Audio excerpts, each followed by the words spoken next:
น้องๆถามมานะคะว่าเวลาพี่ฟาร่าไปออกทริปเนี่ยไปเที่ยวเนี่ย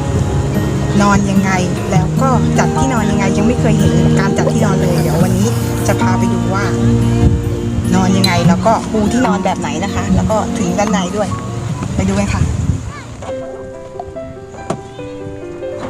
ก่อนอื่นเลยนะคะเราต้องเปิดฝาท้ายก่อนเพราะว่ารถเราเป็นกระบะ4ประตูพื้นที่มันจะสั้นเวลาเรานอนขามันจะเลยค่ะอันดับแรกเลยนะคะตอนนี้เราอยู่ในตัวรถแล้วเราจะมีพื้นแรกเลยพื้นล่างสุดเลยคือเราปูผ้ายางก่อนนะคะก็ดึงผ้ายางมาค่ะปูโอ้ยอย่าเพิ่งยังไม่ถึงเธอขึ้นลงมาหลังจากที่เราปูผ้ายางเสร็จเรียบร้อยแล้ว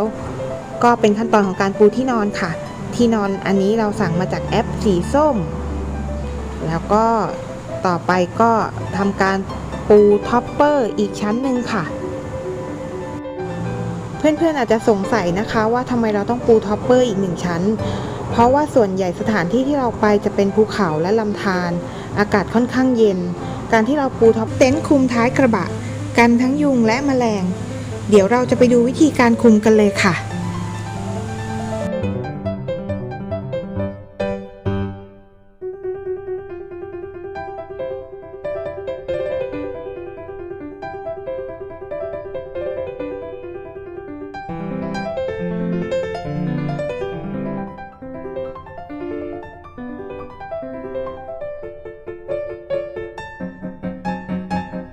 ผ้าใบตรงนี้สามารถม้วนเก็บได้ทั้ง3ด้านเพื่อระบายอากาศในกรณีที่ฝนตกเราสามารถเอาผ้าใบลงเพื่อกันฝนได้เลยค่ะ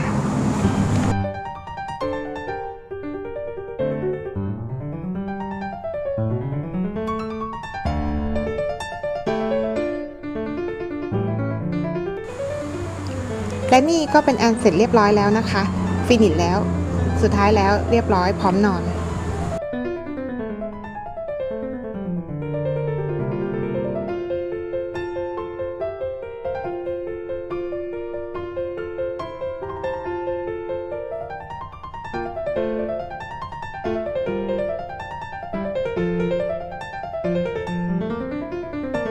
และตอนนี้เราก็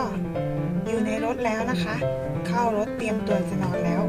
ก็เดี๋ยวขออนุญาตเปิดไฟนิดนึงนะคะให้ดูว่าคืนนี้เรานอนที่นี่ยังไงนี่ค่ะบรรยากาศในรถเรานะคะสำหรับกลางคืนเราก็ติดไฟไว้เพื่อสร้างบรรยากาศ